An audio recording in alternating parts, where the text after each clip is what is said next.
Hello दोस्तों, मैं अंबिका कुमारी और आप देख रहे हैं लेट्स लर्न विथ अंबिका।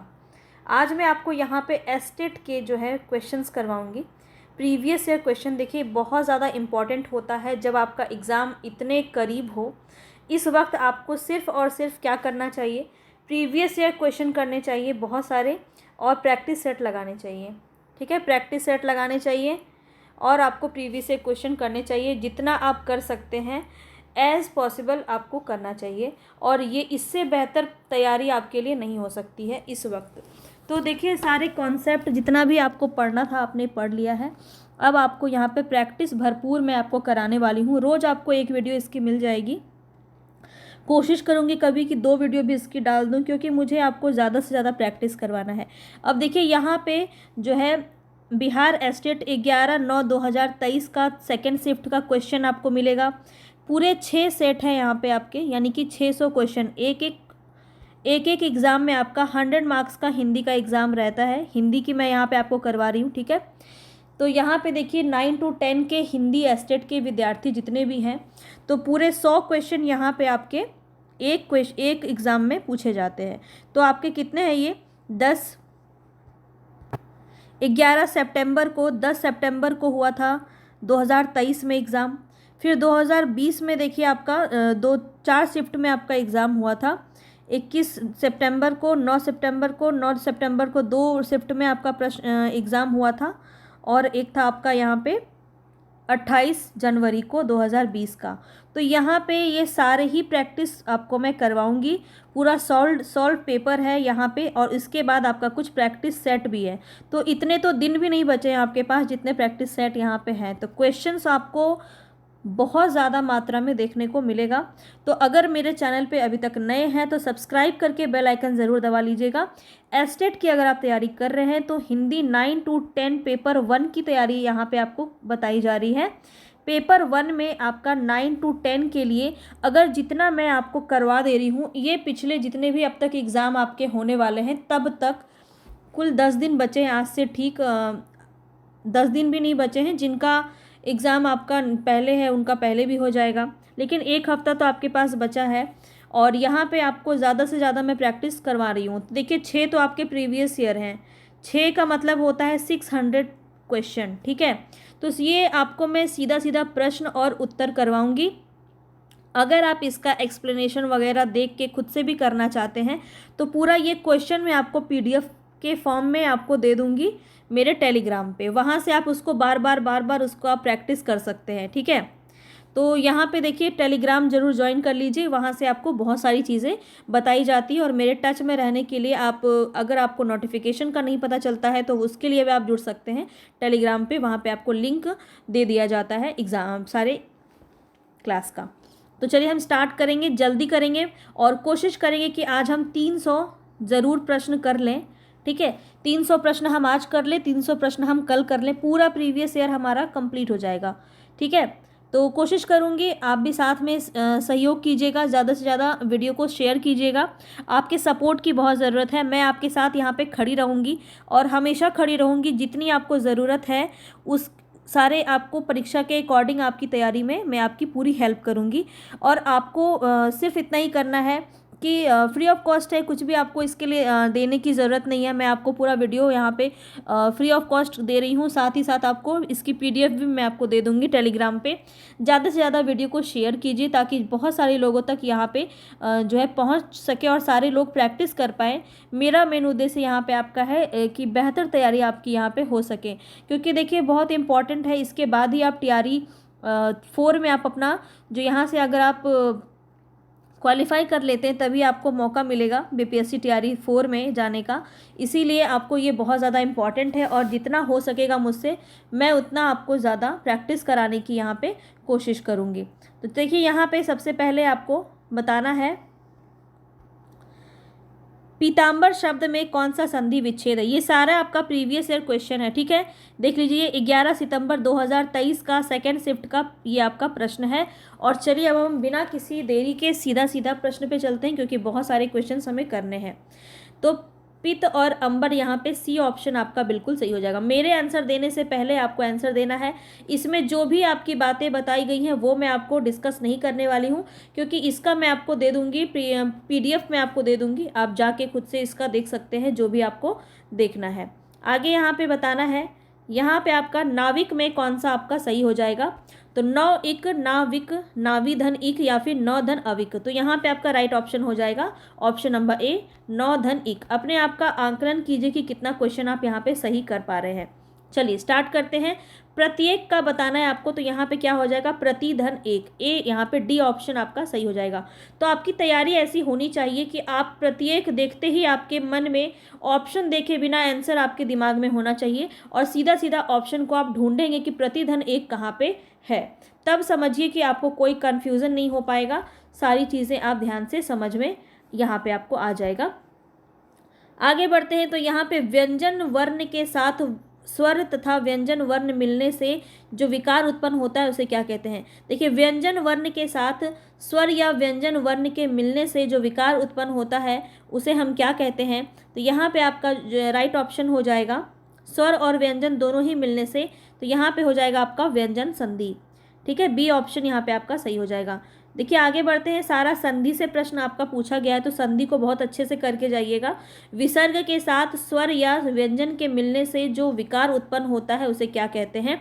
तो विसर्ग के साथ स्वर या व्यंजन के मिलने से सीधा सीधा विसर्ग संधि होता है, तो सी ऑप्शन यहाँ पे आपका सही हो जाएगा। आगे बढ़ेंगे नेक्स्ट क्वेश्चन पे। तो यहाँ पे आपको बताना है, जिस शब्द का प्रथम पद प्रधान हो उसे डैश समास कहते हैं। प्रथम पद प्रधान की बात यहाँ पे की जा रही। तत्पुरुष में उत्तर पद प्रधान होता है। कर्मधारय में आपका विधेय और उपमान और उपमेय की बात की जाती है। बहुव्रीहि में कोई तीसरा ही प्रधान होता है, और द्वंद में दोनों ही प्रधान होते हैं। तो ये आपका क्वेश्चन ही गलत है, क्योंकि यहाँ पे आपका होना चाहिए द्विगु। क्या होना चाहिए यहाँ पे आपका, द्विगु समास होना चाहिए। तो कॉन्सेप्ट को भी यहाँ पे समझ के चलिए, द्विगु आंसर आपका यहाँ पे होना चाहिए था।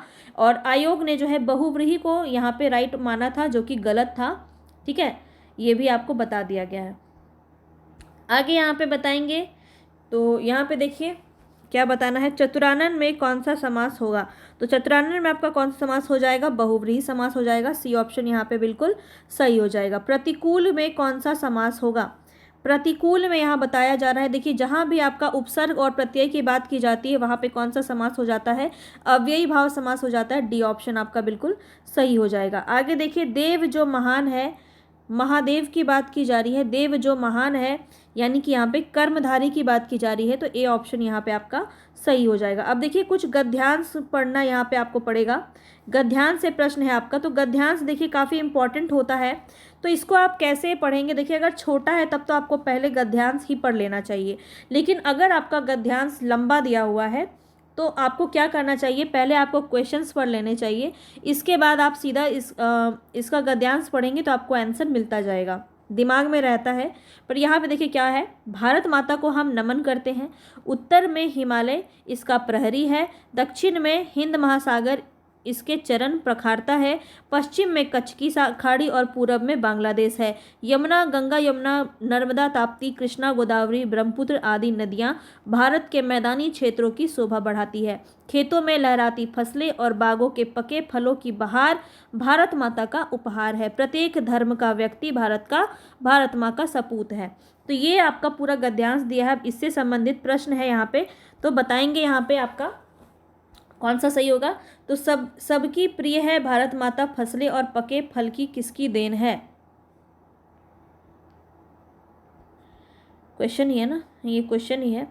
तो यहाँ बताना है आपको, भारत माता की फसलें पके फल किसकी देन है, नदियों की देन है। ए ऑप्शन यहाँ पे आपका सही हो जाएगा। आगे देखिए, सपूत में कौन सा उपसर्ग है। तो पूत आपका एक सार्थक शब्द है, तो क्या हो जाएगा यहाँ पे, ए ऑप्शन बिल्कुल सही हो जाएगा। स जो है वो उपसर्ग हो जाएगा। आगे देखेंगे यहाँ पे, मनुष्य एक, यहाँ पे फिर से आपका दिया हुआ है, तो देखिए हम इसको स्किप करते हैं, क्योंकि आप जो है गद्यांश तो आप कर ही लीजिएगा। देखिए 4-5 गद्यांश यहाँ पे दिया हुआ है, ये सारे आपके एग्जाम में आए हैं। ठीक है, अब देखिए जैसे उपसर्ग वाला प्रश्न होता है ना, इसको देखना इंपॉर्टेंट है। परिजन में पूछा जा रहा है कौन सा उपसर्ग होगा।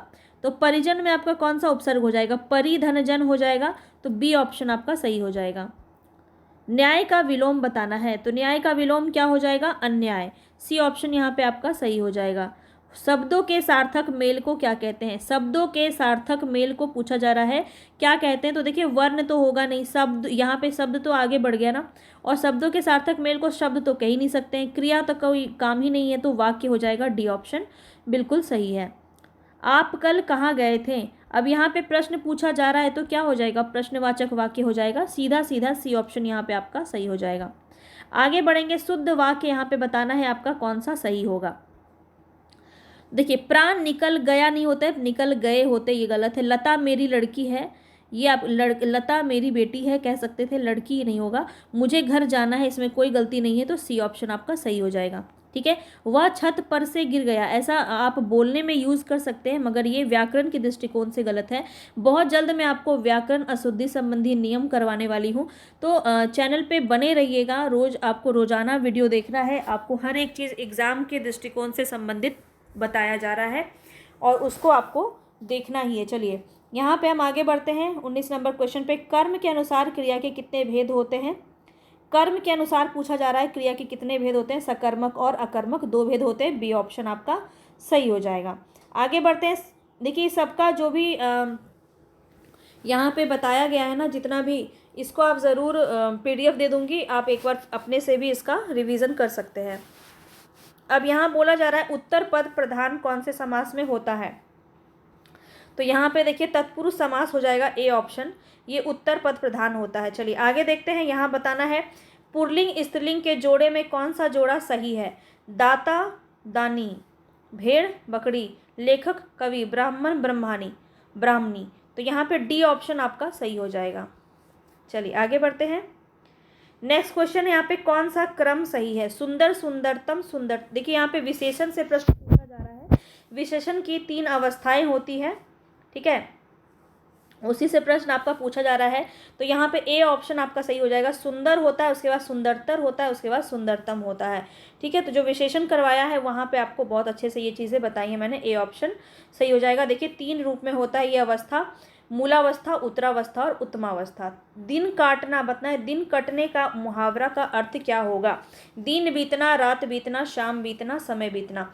दिन कटना मतलब समय बीतना। डी ऑप्शन यहाँ पे आपका सही हो जाएगा। बगल में छोड़ा, नगर में ढिंढोरा। अब ये उक्ति काफ़ी ज़्यादा प्रसिद्ध है और यहाँ पे आपका राइट क्या हो जाएगा? नगर में छोड़ा, गुम हो जाना, नगर में शोर मचाना, नगर में घूमना, वस्तु के पास होने पर भी चारों ओर उसे ढूंढना। तो डी ऑप्शन आपका बिल्कुल सही हो जाएगा। देख सकते हैं क्वेश्चन बहुत ज़्यादा टफ नहीं है, आप इसको आसानी से कर सकते हैं। इसका भी हम प्रैक्टिस करेंगे सारा 6। देखिए ये आपका कैसा क्वेश्चन पूछा गया है। घोड़े बेचकर सोना, घोड़े बेचकर सोना मतलब बेफिक्र होना, फिक्रमंद होना, घोड़े बेचकर सोना खरीदना या फिर चिंतित होना। तो यहाँ पे बेफिक्र होना यानी ए ऑप्शन आपका सही हो जाएगा। आगे देखेंगे नेक्स्ट क्वेश्चन। यहाँ पे बताना है आस्तीन का सांप मुहावरा का अर्थ क्या है?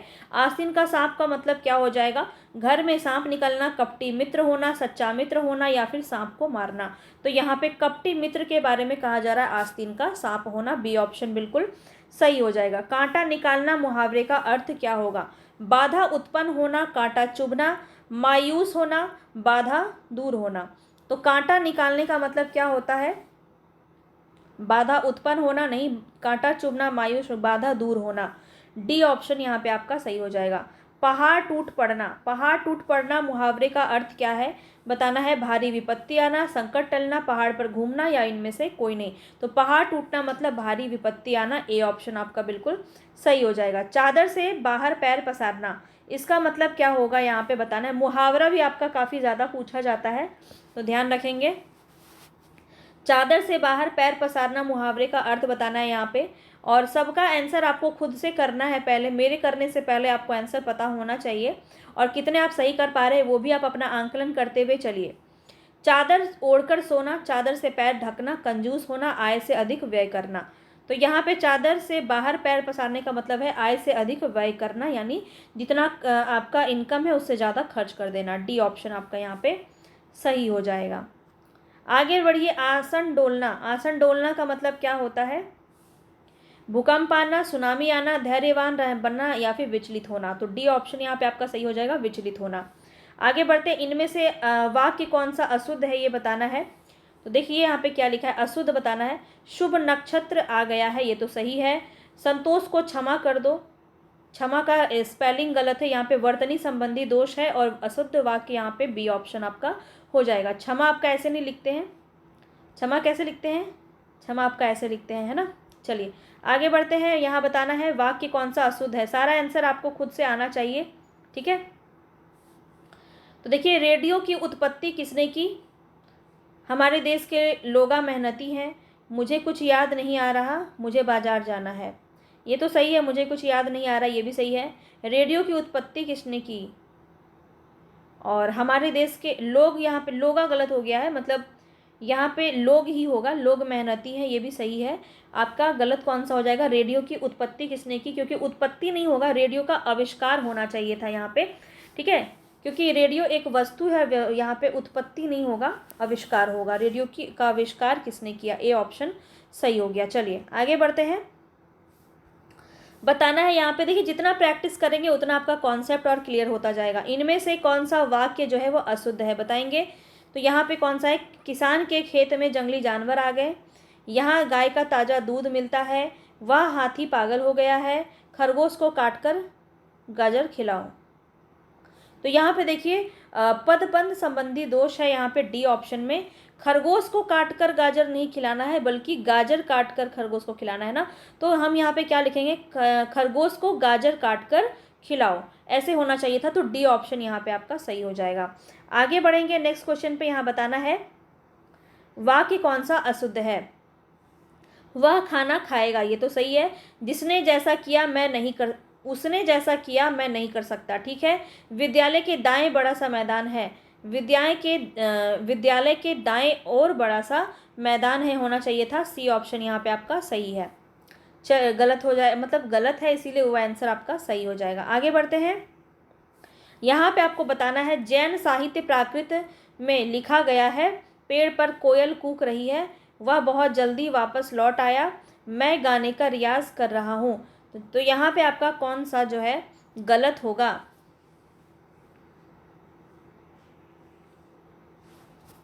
यहाँ पे देखिए आपका सी ऑप्शन गलत हो जाएगा, वह बहुत जल्दी वापस लौट आया।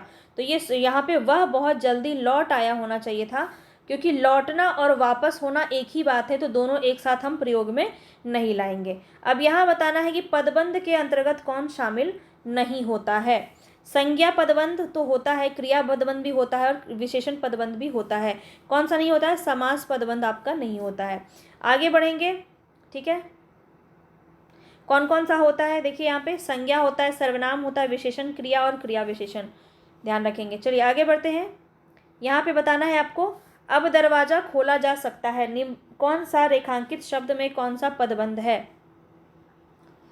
तो खोला जा सकता है, तो यहाँ पे कौन सा आपका पदबंध हो जाएगा, बताएंगे। यहाँ पे आपका कौन सा पदबंध हो जाएगा, यहाँ पे हो जाएगा क्रिया पदबंध, ठीक है। वह दरवाजा खोला जा सकता है, खोला जाना, जाना आपका क्या हो जाता है, खोल रहा है, यहाँ पे क्रिया दर्शाया जा रहा है, तो बी ऑप्शन सही हो जाएगा। आगे बढ़ेंगे। यहाँ पे बताना है आपको, राहुल फुटबॉल खेलकर चला गया, खेलकर क्या हो जाएगा, क्रिया पदबंध हो जाएगा, ए ऑप्शन आपका सही हो जाएगा। आगे बढ़ते हैं। यहाँ पे बताना है पानी नाव में डूबती चली गई, तो ये डूबते चले जाना, ये पूरा एक क्या है, क्रिया है, तो यहाँ पे क्रिया पदबंध आपका सही हो जाएगा। आगे बढ़ते हैं। यहाँ पे बताना है उसका कुत्ता अत्यंत आज्ञाकारी है, आज्ञाकारी है तो क्या हो जाएगा, यहाँ पे विशेषता बताई जा रही है, विशेषण पदबंध हो जाएगा। आगे बढ़ते हैं। रमा से रोया नहीं जाता, वाक्य में कौन सा वाच्य होगा। वाच्य यहाँ पे आपको बताना है, कृतवाच्य, भाववाच्य, कर्मवाच्य, इनमें से कोई नहीं, तो यहाँ पे आपका भाववाच्य हो जाएगा, बी ऑप्शन सही हो जाएगा। आगे बढ़ते हैं। आपने सुंदर पेंटिंग बनाई, इनमें से कौन सा वाच्य होगा, आपने सुंदर पेंटिंग बनाई। तो यहाँ पे देखिए जो है कृतवाच्य हो जाएगा, यहाँ पे ने उपसर्ग का प्रयोग भी हो रहा है, तो यहाँ पे कर्ता का प्रयोग किया गया है। इसको देख लीजिए। वाक्य में कर्मवाच्य है, क्रिया के उस रूपांतर को कर्मवाच्य कहते हैं जिसमें वाक्य में कर्म की प्रधानता हो। सुंदर पेंटिंग बनाई, अच्छा चलिए माफ़ी चाहूँगी, यहाँ पे आपका कर्मवाच्य हो जाएगा। ठीक है, चलिए वाच्य का शाब्दिक अर्थ क्या होगा? वाच्य का शाब्दिक अर्थ बताना है, बताएंगे यहाँ पे। वाच्य का शाब्दिक अर्थ क्या होगा? बोलने का विषय। सी ऑप्शन यहाँ पे आपका सही हो जाएगा। वचन भी नहीं होगा, बोली भी नहीं होगा, कहावत भी नहीं होगा। सी ऑप्शन आपका सही हो जाएगा। आगे देखिए, भाववाच्य का उदाहरण बताना है यहाँ पे कौन सा होगा। तो रमेश खेलता है, रमेश के बारे में यहाँ पे बोला जा रहा है, तो ये कृत्यवाच्य में आ गया। राजू सो गया, ये भी नहीं होगा। बच्चा से उठा नहीं जाता, ये आपका भाववाच्य में आ जाएगा। सी ऑप्शन सही हो जाएगा। आगे बढ़ते हैं। सोनार गहने बनाता है, सोनार गहने बनाता है, तो कौन बनाता है? सोनार बनाता है। कर्ता की यहाँ पे प्रधानता है, तो बी ऑप्शन यहाँ पे सही हो जाएगा। वाक्य शुद्ध बताना है, यहाँ पे कौन सा होगा? सीता ने झूठ कही थी, ये तो गलत है। बहुसंख्यक मनुष्य यहाँ आए थे, ये भी नहीं होगा। भाई बहन जा रही है, ये भी नहीं होगा, जा रहे हैं होना चाहिए था। निरपराधी को दंड नहीं मिलना चाहिए, तो ये आपका सही है। डी ऑप्शन सही हो जाएगा। आगे देखिए, फिर से वाक्य शुद्धि का यहाँ पे प्रश्न है। यहाँ बहुत से लोग बेहाल दशा में पड़े हैं, शुद्ध बताना है आपको, तो ये गलत है। मैं तुम्हें अच्छी बातें बता दूंगा, बहन भी सोती नींद से जाग पड़ी, तमाम देश भर में यह बात फैल गई। कौन सा होगा? तो यहाँ पे मैं तुम्हें अच्छी अच्छी बातें बता दूंगा, बी ऑप्शन यहाँ पे आपका सही हो जाएगा। चलिए आगे बढ़ते हैं। यहाँ पे बताना है फिर से शुद्ध वाक्य कौन सा होगा? झूठी गवाही मत देना, यह काम आप पर निर्भर करता है। आपका पत्र 100 धन्यवाद मिला, वह हर समय मूर्खों की तरह लड़ते रहे। तो यहाँ पे राइट ऑप्शन है झूठी गवाही मत देना, ए ऑप्शन आपका सही हो जाएगा। आगे देखते हैं, नेक्स्ट क्वेश्चन है यहाँ पे। हिंदी में, यहाँ भी आपको वाक्य शुद्ध बताना है। हिंदी हम में से प्रत्येक विद्यार्थी की मातृभाषा है। कुछ स्थलों में ऐसा कहा गया है। यह किताब का क्या मोल है? आपका सब काम गलत होता है।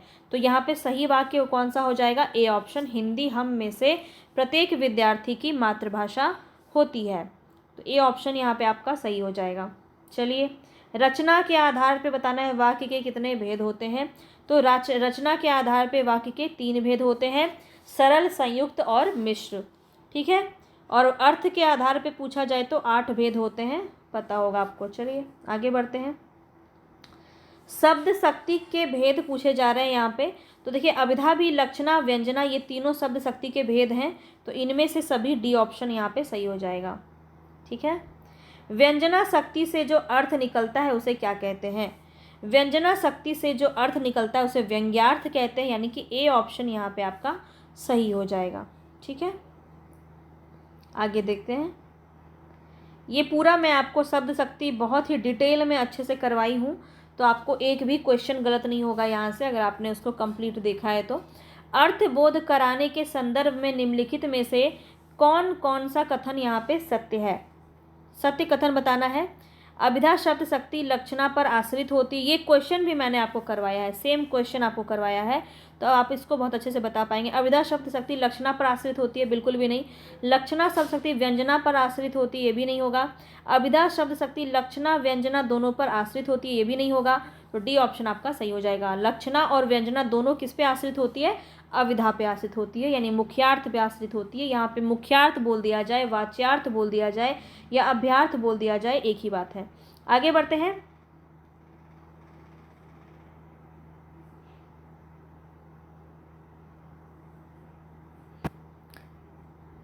नेक्स्ट क्वेश्चन है यहाँ, काव्य शास्त्र के अनुसार शब्द में अर्थ कितने प्रकार से आते हैं?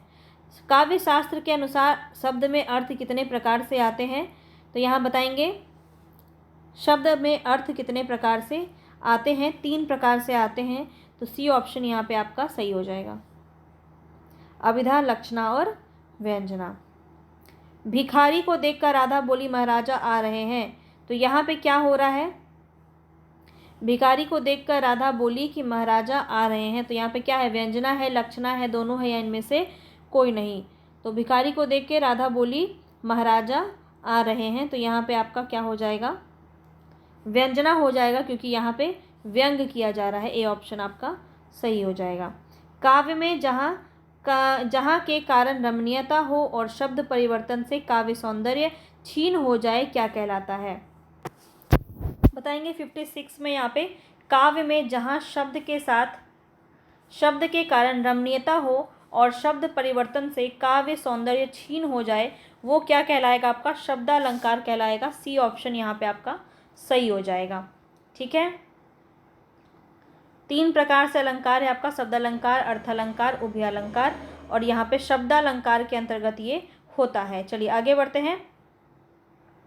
तो ये आपको परिभाषा ध्यान रखना है। और अब आपका जो है हार्ड प्रश्न आना शुरू हुआ है। अब तक आपने जो किया, रुको ज़रा, वो इजी क्वेश्चन था। अब आपका धीरे धीरे रस, छंद, ये सब आप देखेंगे, अलंकार और प्रश्न अब आपका कठिन होता जाएगा। तो वीडियो को कंप्लीट अभी आपको देखना है, पूरा क्वेश्चन प्रैक्टिस करना है। तो यहाँ पे बताएंगे 57 नंबर में अब आपका राइट क्या हो जाएगा? बिनु पग सुने सुने बिनु काना, बिनु कर्म करे विधि नुन्नाना, आनन रहित सकल रस भोगी, बिन वाणी वक्ता बढ़जोगी। बताएंगे ये इसमें कौन सा अलंकार है? बहुत ही प्रसिद्ध है, विभावना। सी ऑप्शन यहाँ पे आपका सही हो जाएगा। आगे बढ़ते हैं नेक्स्ट क्वेश्चन पे। चारु चंद्र की चंचल किरणें खेल रही थी जलथल में, और ये जो है यहाँ पे राइट ऑप्शन हो जाएगा आपका अनुप्रास अलंकार। तो ये तो बहुत ईजी है। आगे आगे देखिए होता है क्या?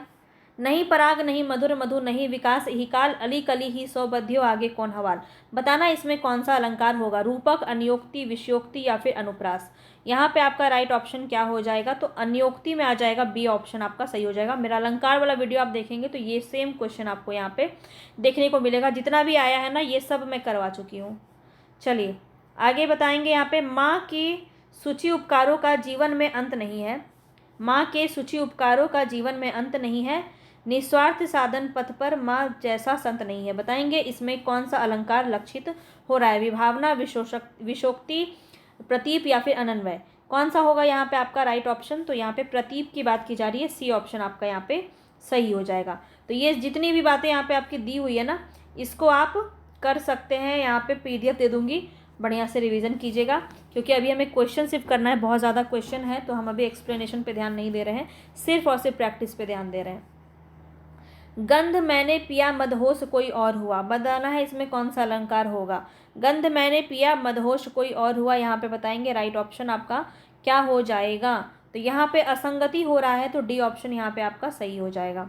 ठीक है, चलिए आगे बढ़ते हैं। अर्थालंकार के बिना सरस्वती विधवा के समान है। अर्थालंकार के बिना सरस्वती विधवा के समान है। बताना है कौन सा कथन है, किसने कहा है? तो वेद व्यास ने कहा है। सी ऑप्शन यहाँ पे आपका, डी ऑप्शन यहाँ पे आपका सही हो जाएगा। आगे बढ़ेंगे। अलंकार का शिरोरत्न किसे माना जाता है? अलंकारों का शिरोरत्न किसे माना जाता है? बताएंगे यहाँ पे आपका राइट ऑप्शन हो जाएगा उपमा। ए ऑप्शन यहाँ पे आपका बिल्कुल सही हो जाएगा। तो उपमा को शिरोरत्न अलंकार के नाम से प्रतिष्ठित किया जाता है। आगे बढ़ते हैं। पुनरुक्ति प्रकाश अलंकार किस अलंकार का दूसरा नाम है? तो ये भी आपका बहुत इंपॉर्टेंट प्रश्न और पूछा जाता है, काफ़ी ज़्यादा इंपॉर्टेंट है। विप्सा अलंकार, डी ऑप्शन यहाँ पे आपका बिल्कुल सही हो जाएगा। आगे बढ़ेंगे। सुवर्ण को खोजत फिरत कवि व्याभिचारी चोर, पंक्ति में कौन सा अलंकार है?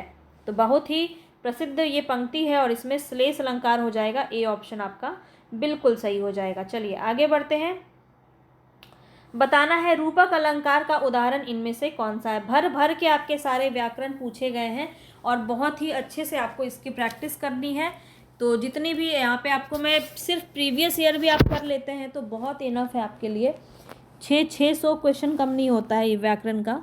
तो देखिए यहाँ पे बताना है आपको रूपक अलंकार में कौन सा होगा? चारु चंद्र की चंचल किरणें, ये भी नहीं, ये तो नहीं होगा। ये आपका हो जाता है ये अनुप्रास में, ये भी नहीं होगा। तू मोहन के उर्वशी हवे ये तो आपका यमक में, ये भी नहीं। को घटिए वृष भानुजा वे हलदर के वीर, तो ये आपका बताना है आपको कौन सा यहाँ पे सही हो जाएगा। तो ये भी नहीं होगा। डी ऑप्शन आपका यहाँ पे सही हो जाएगा। मन सागर मनसा लहरी बूढ़े बहे अनेक, तो डी ऑप्शन यहाँ पे जो है आपका बिल्कुल सही हो जाएगा, ध्यान रखेंगे। आगे बढ़ेंगे। यहाँ पे सत्यशील दृढ़ ध्वजा पताका, बताएंगे इसमें कौन सा अलंकार है? सत्यशील दृढ़ ध्वजा पताका में कौन सा अलंकार है? यमक, उपमा, मानवीकरण, इनमें से कोई नहीं। यहाँ पे आपका राइट ऑप्शन क्या हो जाएगा? इनमें से कोई नहीं। सत्यशील दृढ़ ध्वजा पताका यहाँ पे जो है रूपक होना चाहिए और रूपक यहाँ पे कहीं दिया नहीं है अलंकार में। चलिए रूपक ढूंढना है यहाँ पे, बताएंगे। शशि मुख पर घूंघट डाले आंचक में दीप छुपाए, बताएंगे यहाँ पे कौन सा आपका सही हो जाएगा। तो शशि ही मुख के समान शशि को मान लिया गया है सीधा सीधा, तो यहाँ पे ए ऑप्शन ही आपका सही हो जाएगा। ठीक है, चलिए आगे बढ़ते हैं। गोपी पद पंकज पावन की रज जामे सिर भीजे, बताएंगे यहाँ पे कौन सा अलंकार होगा। गोपी पद पंकज पावन की रज जागे सिर भीजे, यहाँ पे आपका अनुप्रास यमक रूपक या फिर अनुप्रास और रूपक दोनों, कौन सा आपका यहाँ पे सही हो जाएगा। तो अनुप्रास और यूपक दोनों ही यहाँ पे आपका हो जाएगा। पद पंकज पावन में आपका अनुप्रास आ जाता है और रूपक भी आ जाएगा, क्योंकि यहाँ गोपी पद पंकज यहाँ पे सीधा सीधा आरोपित कर दिया गया है, जो कि रूपक की परिभाषा है। चलिए आगे बढ़ते हैं। प्रेम अतिथि है खड़ा द्वार पर, हृदय कपाट खोल दो तुम, बताएंगे इसमें कौन सा अलंकार हो जाएगा। यहाँ पे आपका रूपक अलंकार हो जाएगा। प्रेम अतिथि है खड़ा द्वार पर, प्रेम को अतिथि के रूप में सीधा सीधा बता दिया गया है, इसलिए यहाँ पे रूपक अलंकार हो जाएगा। सिर फटा गया उसका वही मानो अरुण रंग का घड़ा हो, सिर फटा गया उसका वही मानो अरुण रंग का घड़ा हो, मानो आपका कहाँ लगता है उत्प्रेक्षा में, डी ऑप्शन यहाँ पे आपका सही हो जाएगा। आगे बढ़ते हैं।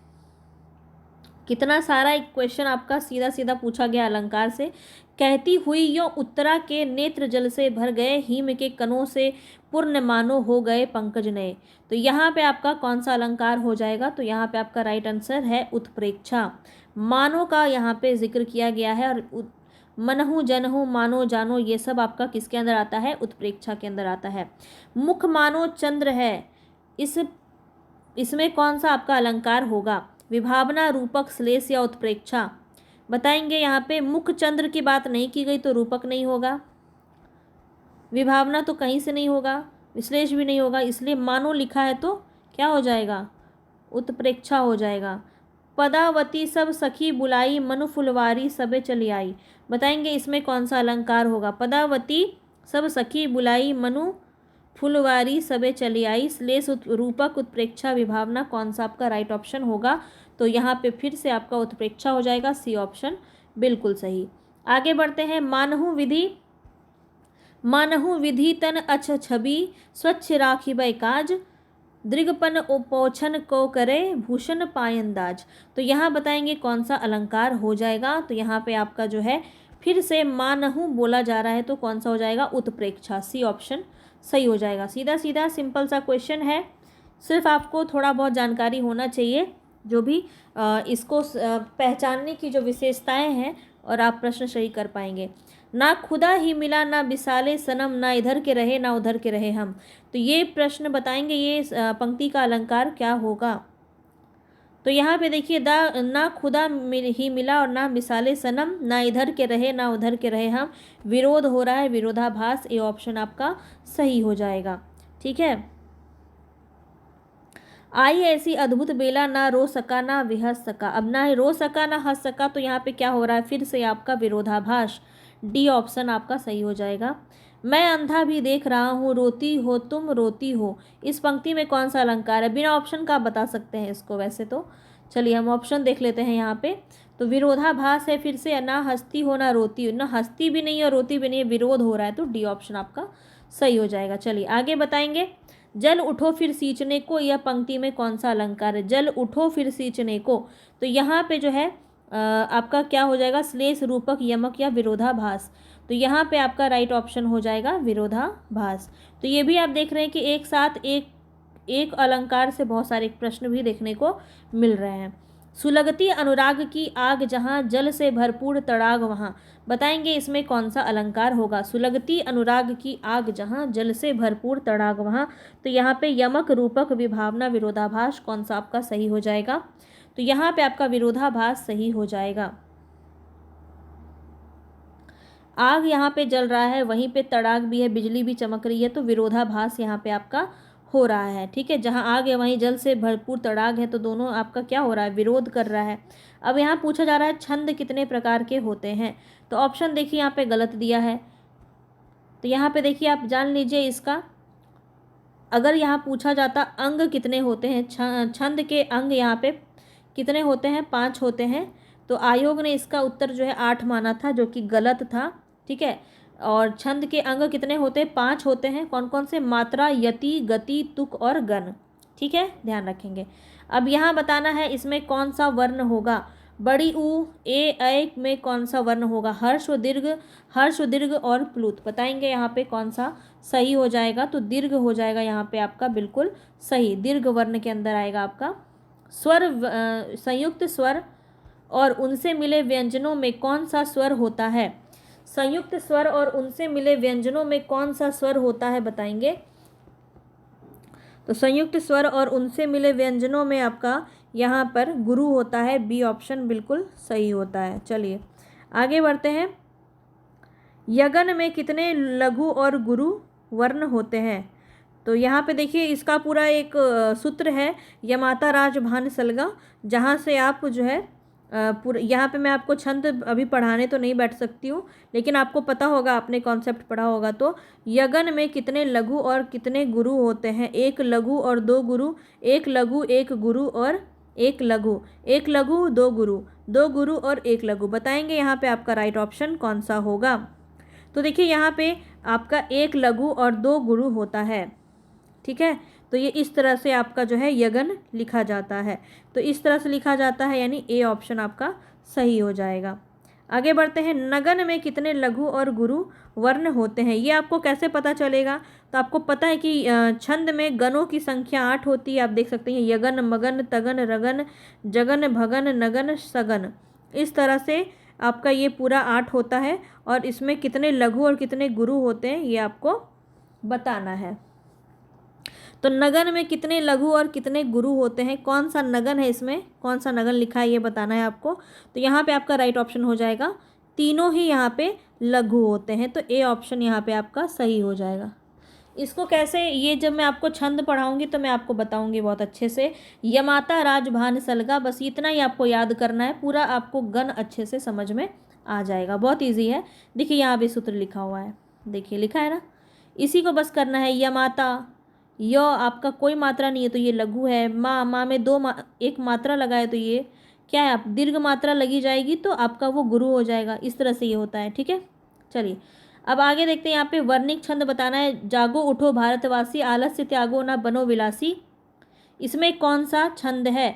इंद्र वज्रा, उपेंद्र वज्रा, मंज व मालिनी, युगंज प्रयागी। बताएंगे यहाँ पे कौन सा जो है सही हो जाएगा। कितना नंबर क्वेश्चन है ये? 86 नंबर पे हम पहुंच चुके हैं। और यहाँ पे आपको बताएंगे कौन सा है। तो इंद्र वज्रा है, ए ऑप्शन सही हो जाएगा।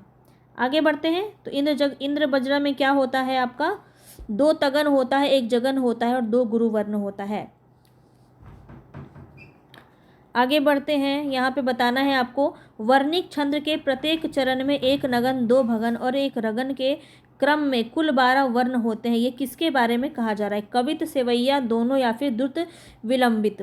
तो यहाँ पे बताएंगे कौन सा सही हो जाएगा। तो यहाँ पे जो है आपका डी ऑप्शन सही हो जाएगा, द्रुत विलंबित। डी ऑप्शन यहाँ पे आपका सही हो जाएगा। किस वर्णित छंद के प्रत्येक चरण में 14 वर्ण होते हैं? ये छंद आपको बहुत अच्छे से करना है। देख सकते हैं आप कितना सॉलिड क्वेश्चन यहाँ से आपका पूछा जा रहा है। किस वर्णिक छंद के प्रत्येक चरण में 14 वर्ण होते हैं? इंदवज्रा, सेवैया, मद्रकांता या बसंत तिलका। तो यहाँ पे आपका राइट ऑप्शन हो जाएगा मद्रकांता। ठीक है, मंदक्रांता, सी ऑप्शन यहाँ पे आपका सही हो जाएगा। अब यहाँ पे बताएंगे कि पल पल जिसके मैं पंथ को देखती थी, निस दिन जिसके ध्यान में थी बिताती। तो इसमें कौन सा छंद होगा? वर्णिक छंद में यहाँ पे आपको बताना है कि यहाँ पे कौन सा छंद होगा। और मालिनी छंद हो जाएगा, ए ऑप्शन यहाँ पे सही हो जाएगा। तो ये सब कैसे पता करते हैं? तो सबका आपको याद रखना पड़ेगा कि कितना वर्ण किसमें होता है। तो यहाँ पे मालिनी की बात करें तो इसमें 15 वर्ण होते हैं।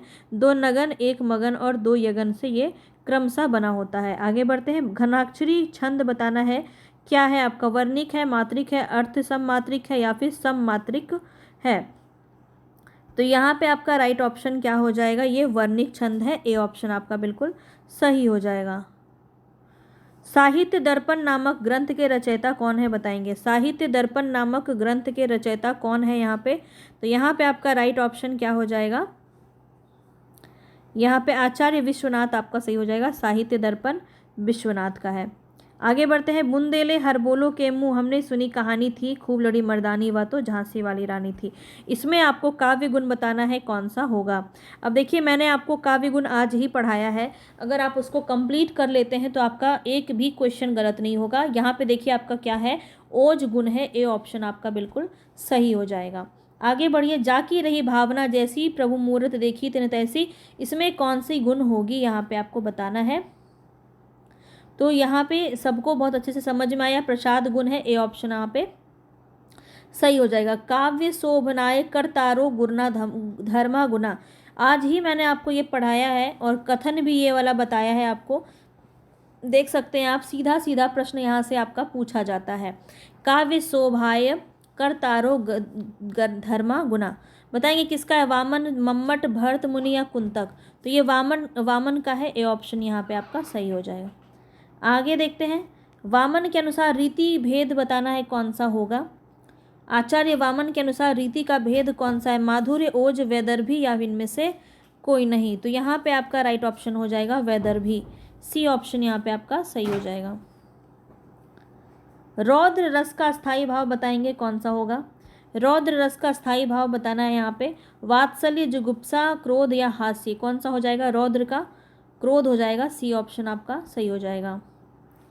श्रृंगार रस कितने प्रकार के होते हैं। श्रृंगार रस बताएंगे कितने प्रकार के होते हैं, तो 2 प्रकार के होते हैं, यहाँ पे बी ऑप्शन आपका सही हो जाएगा। ठीक है, संयोग श्रृंगार और वियोग श्रृंगार। वियोग श्रृंगार को विप्रलभ श्रृंगार भी कहते हैं, तो दूसरा नाम दे दिया जाए तो चिंता नहीं करना है। जैसे यहाँ पे देखिए आपसे पूछा जा रहा है वियोग श्रृंगार का दूसरा नाम क्या है, तो ध्यान रखेंगे विप्रलभ श्रृंगार कहा जाता है, बी ऑप्शन।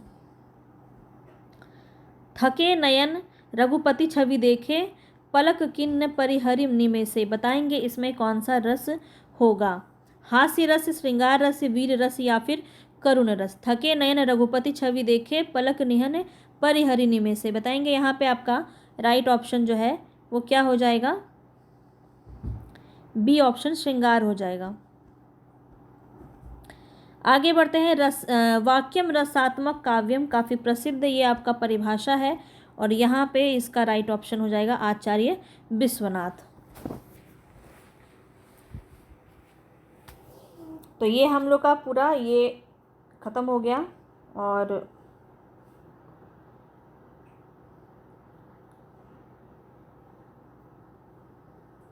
यहाँ से जो है एक एक करके ही करते हैं, फिर बहुत लंबा हो जाएगा तो आप लोग ही नहीं देखेंगे।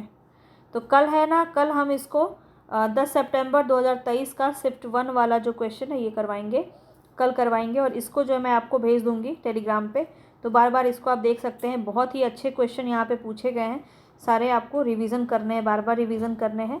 ठीक है, तो कल फिर मिलेंगे, तब तक के लिए धन्यवाद। पसंद आया तो लाइक शेयर सब्सक्राइब कर दीजिएगा।